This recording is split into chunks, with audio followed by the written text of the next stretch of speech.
నమస్కారం V7 city news కు స్వాగతం. చిత్తూరులో ప్రముఖ రచయిత సీనియర్ పాత్రికేయుడు మరిపుడి దేవేందర్రావు ఆధ్వర్యంలో వివిధ రంగాలలో తమదైన శైలిలో సేవలందించిన మహిళా మనులకు జీవన జ్యోతి పురస్కారాలు అందజేశారు. చిత్తూరులోని రెడ్డి భవన్ సమావేశంలో ఈ పురస్కారాల వేడుక అత్యంత ఘనంగా జరిగింది. భారతీయ రచయితల సమాఖ్య ఆధ్వర్యంలో రాష్ట్రంలోని పలువురు మహిళలకు జీవన జ్యోతి పురస్కారాలను అందజేశారు. అలాగే ఈ సందర్భంగా అంతర్జాతీయ మహిళా దినోత్సవాన్ని పురస్కరించుకుని జాతీయ స్థాయిలో శ్రీవాద సాహిత్యంపై కవి సమ్మేళనం ఏర్పాటు చేశారు. ఈ కార్యక్రమంలో దాదాపు ఎక్కువ సంఖ్యలో కవులు పాల్గొని తమ కవితలను చదివి వినిపించారు. ఇందులో ప్రధానంగా డాక్టర్ నారాయణ స్వామి, సీనియర్ పాత్రికేయుడు శ్రీ రాజు తిరుపతి, డాక్టర్ కొట్టారి వెంకటరత్నం, పవన్, తోట గోవిందం, డాక్టర్ నందిపాటి చక్రపాణి, ఎన్ మునీంద్రబాబులు తమ కవితలు చదివి వినిపించారు. అనంతరం సంస్థ ఆధ్వర్యంలో వీరికి ఆత్మీయ పురస్కారం లభించింది. సర్టిఫికెట్ అందజేసి దుశ్శాలతో సత్కరించారు. జీవన జ్యోతి మహిళా పురస్కారాలు అందుకున్న వారిలో ఉమాదేవి, శాంతాకుమారి, డాక్టర్ కేసీ లావణ్య, చంద్రకళ, గంగా భవానీ, ప్రేమావతి, నాగమణి రెడ్డి, స్వప్నారెడ్డి తదితరులు ఈ కార్యక్రమంలో మర్రిపూడి దేవేంద్రరావు సారథ్యంలో అత్యంత వైభవంగా జరిగింది. 2 మార్చి 2025 ఆదివారం వేదిక రెడ్డి భవన్ చిత్తూరు. ఆహ్వానాభిలాష్ వ్యవస్థాపకులు డాక్టర్ మర్రిపూడి దేవేంద్రరావు గారు, భారతీయ తెలుగు రచయితల సమాఖ్య, డాక్టర్ మహిళా దినోత్సవాన్ని పురస్కరించుకొని మగువుల మనగడలు మన దీపాలు రేపటి మహిళ మానవ జాతి మనుగడకు ప్రాణం పోసింది మగువ. మగవాడితో భాగస్వామిగా మారి రాగం, అనురాగం, బంధం, అనుబంధాలకు కల్పవృక్షమై తరించింది మహిళ. అన్నకు చెల్లెలుగా, బిడ్డకు తల్లిగా, తండ్రికి కుమార్తెగా, ప్రియుడికి ప్రియురాలుగా తన జీవన ప్రస్థానం కొనసాగిస్తోంది. వినువీధుల్లో విహరిస్తున్న, సముద్రాలను దాటేస్తున్న, చట్టసభలలో రాణిస్తున్న, విజ్ఞానాన్ని ఆర్జిస్తున్న, అంతరిక్షంలో విజయకేతనం ఎగరేస్తున్న నాడు నేడు మగువలు మానవ మగ ముగ్రాల కామాగ్నిలో ఆహుతైపోతూనే ఉన్నారు. అబలను కాదు సబలమంటూ నిలదీస్తున్న పురుషాధిక్యతతో అనగదొక్కుతూనే ఉన్నారు. బాల్యంలో తండ్రి, యవ్వనంలో భర్త, వృద్ధాప్యంలో తనయుడు తన స్వేచ్ఛా జీవితానికి సంఖ్యలు వేస్తున్నారు. సామాజిక, సాంఘిక, రాజకీయ అసమానతలను దాటుకుందామంటే పరదాలు కడుతున్నారు. పురాణేతి ఇతిహాసాలలో పురుషాధిక్యమే కనబడుతోంది. ఆలిని అమ్మాడొకడు, అడవికి పెంపాడొకడు, నలుగురిలో అవమానించాడు మరొకడు. ఆనాడు ఈనాడు ఏనాడు ఆడదాన్ని ఆటబొమ్మగా మార్చారు ఈ సమాజం. ఆడించాడు, పాడించాడు, పీడించాడు. ఎదురు తిరిగితే తిరుగుబోతుగా చిత్రీకరించాడు. ఎన్నాళ్ళి అసంఘటిత పోరాటాలు. ఈ నెల 14న జనసేన ఆవిర్భావ దినోత్సవం సందర్భంగా అధ్యక్షుడు పవన్ కళ్యాణ్ నియోజకవర్గమైన పిఠాపురంలో జరుగు సభకు తిరుపతి జిల్లా 7 నియోజకవర్గాల నుంచి జనసేన నాయకులు తరలిరావాలని తిరుపతి జనసేన ఎమ్మెల్యే ఆరణి శ్రీనివాసులు పిలుపునిచ్చారు. నియోజకవర్గ ఇన్ఛార్జీలతో కలిసి ఆరణి శ్రీనివాసులు మీడియాతో మాట్లాడారు. నియోజకవర్గ ఇన్ఛార్జీలు ఈరోజు పిలిచి 14వ తేదీ జరిగే ఆవిర్భావ దినోత్సవ మీటింగ్కు సన్నాహక సభలు గురించి మాట్లాడాలని 7 మంది సమన్వయకర్తలతో, నియోజకవర్గ సమన్వయకర్తలతో కూడా మాట్లాడి చేయడం జరిగింది. మొన్నేమో కాకినాడలో ఎమ్మెల్యేలు, ఎంపీలతో కూడా మాట్లాడి ఆ సభను ఎలా జరపాలని చెప్పడం జరిగింది. అందులో భాగంగానే ఈరోజు ఈ తిరుపతి నియోజకవర్గానికి, తిరుపతి పార్లమెంటుకు మన 7 నియోజకవర్గాలు ఉన్నాయి. 7 నియోజకవర్గాల అధ్యక్షుల్ని రావడం, అందుకు గౌరవనీయుల పెద్దలు వెంకటేశ్వర్లు గారు, మన తిరుపతి పార్లమెంటుకు సంబంధించి దాదాపు 2000 మందికి తగ్గకుండా ఒక్కొక్క నియోజకవర్గానికి 300 మంది, 7 నియోజకవర్గాలకు 2100 మంది తప్పకుండా 14వ తారీఖు ఈ నెల 14వ తారీఖు జరిగే జనసేన పార్టీ ఆవిర్భావ దినోత్సవానికి, ఈ నెల 14వ తారీఖు జరిగే జనసేన పార్టీ ఆవిర్భావ దినోత్సవానికి మీరందరూ కూడా పార్టీ క్యాడర్ని నియోజకవర్గంలో ప్రతి మండలానికి, ప్రతి పంచాయతీకి,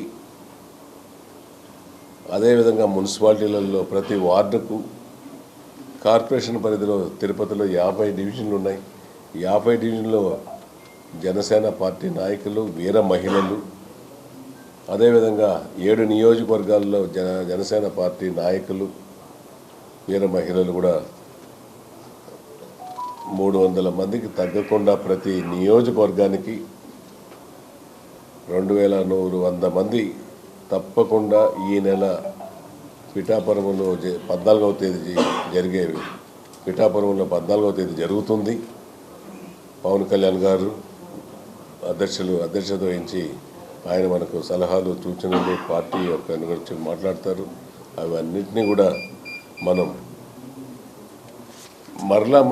నియోజకవర్గ పరిధిలో మన నాయకుడు చెప్పిన విధంగా చేయాలి. ముఖ్యంగా మనం ఎన్డీఏ కూటమిలో భాగస్వామి అయ్యాం. మనకు 21 మంది ఎమ్మెల్యేలు ఉన్నారు, 2 ఎంపీలు ఉన్నారు రాష్ట్రంలో. మన నాయకుడు అన్నీ చూస్తున్నాడు. ఖచ్చితంగా కూడా ఎమ్మెల్యేలు లేని చోట కూడా మనకు తగిన ప్రాధాన్యత, గుర్తింపు అక్కడ కూటమి ఎమ్మెల్యేలతో మాట్లాడి అక్కడ గౌరవ ముఖ్యమంత్రి నారా చంద్రబాబు నాయుడు గారు, గౌరవ ఉప ముఖ్యమంత్రి పవన్ కళ్యాణ్ గారు ఇద్దరూ మాట్లాడుకొని ప్రతి నియోజకవర్గాన్ని జనసేనను జెండా ఎగరవేసే విధంగా జనసేన నాయకులకు, కార్యకర్తలకు కూడా భరోసా కల్పించే విధంగా నియోజకవర్గ స్థాయిలో నుంచి కూడా బలపరచుకోవడానికి తగిన అవకాశాలు వస్తాయి. దానికి మనం అందరూ కూడా ఆసన్నమైంది. ఈ సభను విజయవంతం చేయాలని మరొకసారి మిమ్మల్ని అందరినీ కూడా కోరుకుంటూ ఈ నెల 14వ తారీఖు పిఠాపురంలో జనసేన ఆవిర్భావ దినోత్సవం జరుగుతుంది.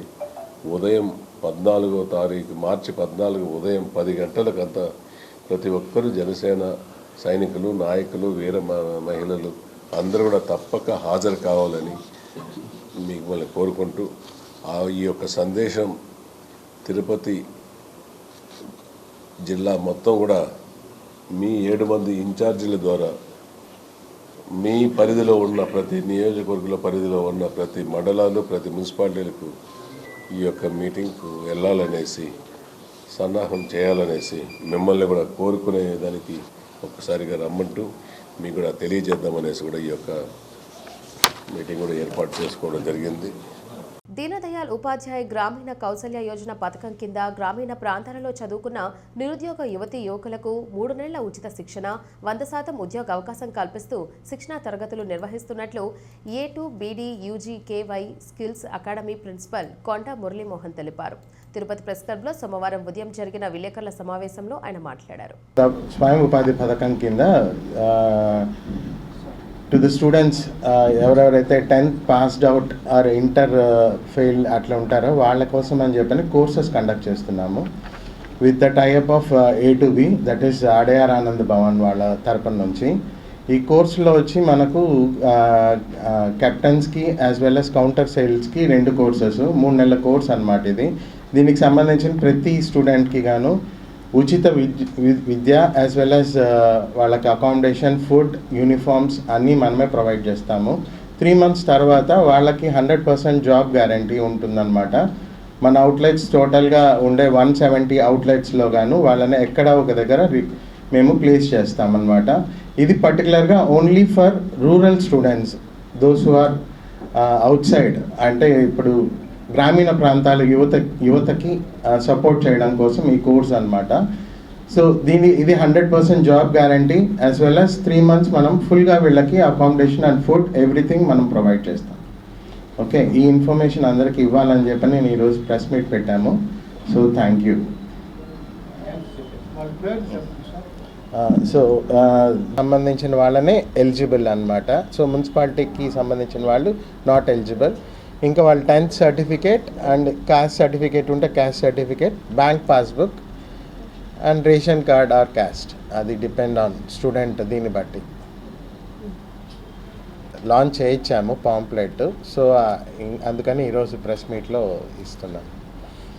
Thank you. దీనిలో ఆ తర్వాత వాళ్ళు బయట ఎక్కడికైనా వెళ్ళి వాళ్ళ జాబ్ వాళ్ళు చేసుకోవచ్చు. హోటల్ మేనేజ్మెంట్ ఇప్పుడైతే ప్రస్తుతానికైతే కెప్టెన్స్కి కౌంటర్ సేల్ మాత్రమే మనం ట్రైన్ చేస్తున్నాము. ఇన్ ద ఫ్యూచర్ అన్నీ ప్రొడక్షన్ కావచ్చు, కుకింగ్ కావచ్చు, అన్నీ ఇంకా ఇన్ ద ఫ్యూచర్లో స్టార్ట్ చేయాలని చెప్పి. వీళ్ళది అడయార్ ఆనంద్ భవన్ వాళ్ళది outlets out of the country, means అబ్రాడ్లో కూడా ఉన్నాయి. ఇక్కడ వీళ్ళ ఇంగ్లీష్ నాలెడ్జ్ అది ఇది కరెక్ట్గా ఉన్నాయి అని అంటే will send them to the abroad also. So ఇప్పుడు ఈ పర్టికులర్ ఇదైతే మేము కండక్ట్ చేస్తున్నాం. సో తిరుపతి అంటే ఆంధ్రాకి సంబంధించి this is the first unit. So మొత్తం ఆంధ్ర మొత్తంలోకి మనమే కవర్ చేస్తామన్నమాట. అదే తిరుపతి నగరంలో జరుగుతున్న పారిశుధ్య పనులను సోమవారం ఉదయం అధికారులతో కలిసి పరిశీలించారు. నగరంలోని 26వ వార్డులో గల టీపీ ఏరియా, నెహ్రూ వీధి, group theatre road, railway station road, Vishnu నివాసం తదితర ప్రాంతాల్లో ఉదయం ప్రజా మరుగుదొడ్లు, రోడ్లు, పారిశుధ్యం తదితరాలను పరిశీలించారు. ఈ సందర్భంగా కమిషనర్ మాట్లాడుతూ ప్రజలు ఎక్కువగా సంచరించే రైల్వే స్టేషన్ తదితర ప్రాంతాల్లో ప్రజా మరుగుదొడ్లు శుభ్రంగా ఉంచాలని అన్నారు. రోడ్లపై ఉన్న చిన్న చిన్న గుంతలను కూడా వెంటనే పూడ్చాలని ఇంజనీరింగ్ అధికారులను ఆదేశించారు. హోటల్స్ వద్ద తడి, పొడి చెత్త సేకరణను పరిశీలించి క్రమం తప్పకుండా చెత్త సేకరణ మరింత మెరుగ్గా చేపట్టాలని అధికారులను ఆదేశించారు. నూతనంగా నిర్మిస్తున్న భవనాల అనుమతులు పరిశీలించాలని ప్లానింగ్ అధికారులను ఆదేశించారు. కమిషనర్ వెంట superintendent engineer Shyam Sundar, municipal health officer doctor Yuvanvesh Reddy, sanitary supervisor Sumathi తదితరులు ఉన్నారు. యువత క్రీడా స్ఫూర్తితో క్రీడల్లో పాల్గొనడం ఆహ్వానించదగ్గ విషయమని శ్రీ రాజరాజేశ్వరి జ్ఞానపీఠం పీఠాధిపతి మూర్తిస్వామి అన్నారు. రేణిగుంట విమానాశ్రయం మార్గం వద్ద గల క్రీడా మైదానంలో రమేష్ లెవెన్స్ ఆధ్వర్యంలో Y11కు premier league T10 cricket tournament సోమవారం ఘనంగా నిర్వహించారు. ఈ కార్యక్రమానికి ముఖ్య అతిథులుగా శ్రీ రాజరాజేశ్వరి జ్ఞానపీఠం పీఠాధిపతి మూర్తిస్వామి పాల్గొన్నారు. ముందుగా క్రీడా మైదానం వద్ద చేరుకున్న పీఠాధిపతికి టోర్నమెంట్ నిర్వాహకులు రమేష్ ఆధ్వర్యంలో ఘన స్వాగతం లభించింది.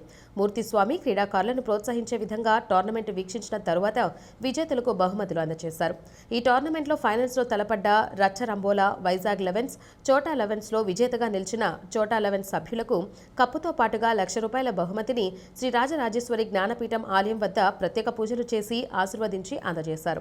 ఈ సందర్భంగా మూర్తిస్వామి మాట్లాడుతూ నేటి యువత చెడు వ్యసనాలకు దూరంగా ఉంటూ క్రీడల్లో పాల్గొనడం చాలా సంతోషకరమని అన్నారు.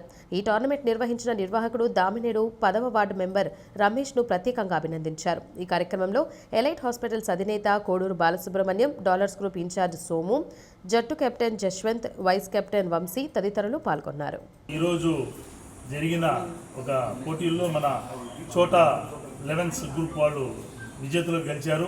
ఈ ఒక క్రీడా రంగానికి ముఖ్యంగా ప్రోత్సహించిన మా డాలర్స్ గ్రూప్ అధినేత దివాకర్ రెడ్డి గారు వారికి, అదేవిధంగా రమేష్, మళ్ళీ వాళ్ళ సభ్యులు వీళ్ళందరూ కలిసి, సోము గారు వీళ్ళంతా కలిసి ఈ యొక్క యువతని ప్రోత్సహిస్తూ ఇలా క్రీడా రంగానికి విశేషమైన సేవలు అందిస్తున్నారు.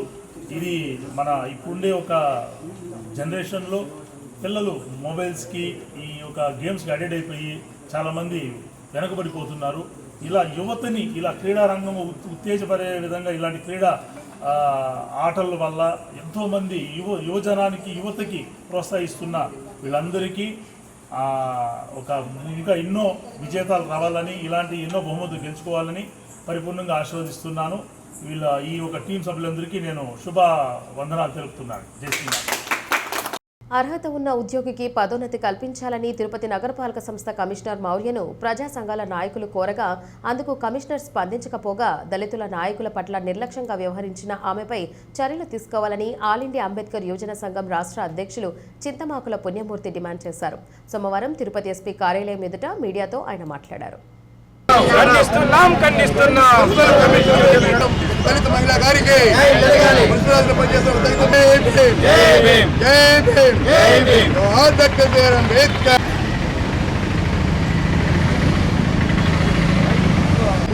పనిచేసిన లక్ష్మీదేవి గారికి, పనిచేసిన లక్ష్మీదేవి గారికి,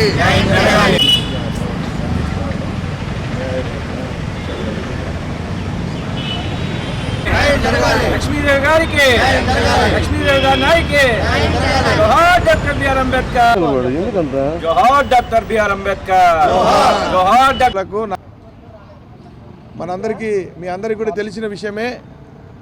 28వ తారీఖున మేము ప్రజా సంఘాలు, మా యువజన సంఘాలు Tirupati municipal corporation commissioner Shri Maurya గారిని కలవడం, ఆమె అనుచితంగా ప్రవర్తించడం, జనన మరణాల శాఖలో పనిచేస్తున్నటువంటి కె లక్ష్మీదేవి ఆయా హెల్త్ అసిస్టెంట్ ప్రమోషన్ సంబంధించిన విషయం మీద గత 3 సంవత్సరాలుగా పెద్ద పోరాటం ద్వారా ఆమె ఉత్తీర్ణత ఉన్నదని పరిపాలనా విభాగం చెబుతూ ఉన్నా కూడా ఇప్పుడున్నటువంటి కమిషనర్ గారు మున్సిపల్ కౌన్సిల్లో ఆమోదం పొందలేదు. మళ్ళీ కూడా ప్రభుత్వానికి రాస్తామని ఒక నిర్లక్ష్య పూరితమైనటువంటి మాటలు చెప్పారు. ఒక ఐఏఎస్ అధికారిగా ఉండి విషయం మీద పూర్తిగా ఫైల్ని పరిశీలించి ఉండాల్సిన అవసరం ఎంతైనా ఉన్నది. ఇంతకు మునుపే ప్రభుత్వంతో సంప్రదింపులు గత మున్సిపల్ కమిషనర్ అదితి సింగ్ గారు చేయడం జరిగింది. అందులో క్లియర్గా జీవో నెంబర్ 780 ప్రకారం మీరు పదోన్నతి కల్పించవచ్చు అని ప్రభుత్వం నుండి కూడా ఉత్తర్వులు వచ్చాయి. అవి ఏవి ఆమెకు తెలియనట్టు మళ్ళీ కూడా మేము ప్రభుత్వానికి రాస్తామని నిర్లక్ష్యంగా ఒక దళిత ఉద్యోగి ప్రమోషన్ అడ్డుకునే భాగంలోనే ఇది అని మేము భావిస్తూ ఉన్నాం. దీని మీద మేము ప్రశ్నిస్తే ఆమె ఒక నిర్లక్ష్యపూరితమైనటువంటి సమాధానంతో కూడి చెప్పడం జరిగింది.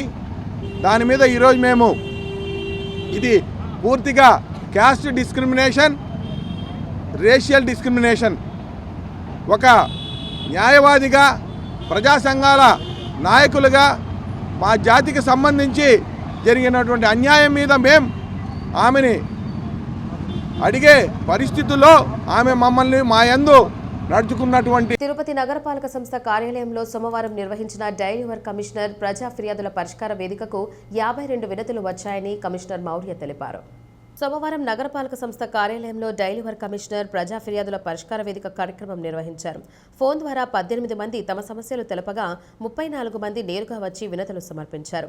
Deputy mayors Mudranarayana, RC Munikrishna పాల్గొనగా కార్పొరేటర్ నరసింహాచారి సమస్యలు పరిష్కరించాలని కమిషనర్కు వినతి పత్రం అందజేశారు. ఈ సందర్భంగా కమిషనర్ మాట్లాడుతూ రిజర్వాయర్ రోడ్డులో అన్నదమ్ములం బాగా పరిష్కారం చేసుకున్నామని, మాకు సర్వే చేస్తే పన్ను బకాయిలు చెల్లిస్తామని, నేను డయాలసిస్ పేషెంట్నని, నేను వేలిముద్ర వేస్తే శిరీష అనే పేరు వస్తోంది, పరిష్కరించాలని, బీసీ రుణానికి దరఖాస్తు చేసుకున్నారని, తిరుపతి టౌన్ బదులు చిత్తూరు అని సరిచేయాలని, నగరపాలక సంస్థ అవుట్సోర్సింగ్ విభాగంలో పనిచేస్తున్న నా భర్త మృతి చెందాడని, తన కుమారుడి ఉద్యోగం ఇవ్వాలని, టీడీఆర్ బాండ్లు ఇప్పించాలని, టీటీడీ పరిపాలనా భవనం పక్కన వేసిన రోడ్డును పూర్తిగా ఏర్పాటు చేయాలని, దేవాలయం పక్కన అక్రమంగా పైప్లైన్ పగలకొట్టి పిల్లర్లు వేస్తున్నారని పరిశీలించాలని, ప్రకాశం పార్కు వాకింగ్ ట్రాక్ గుంతలు సరిచేయాలని, జిమ్ పరికరాలు మరమ్మతులు చేయాలని, మొక్కలు విరివిగా నాటాలని, జ్యోతి థియేటర్ బస్టాప్ వద్ద మురుగు కాల్వ సరిచేయాలని, చెన్నారెడ్డి కాలనీ ప్రభుత్వ స్కూల్ వద్ద చెత్త వేయకుండా చూడాలని కోరారని అన్నారు. ఈ వార్తలు ఇంతటితో సమాప్తం. నమస్కారం.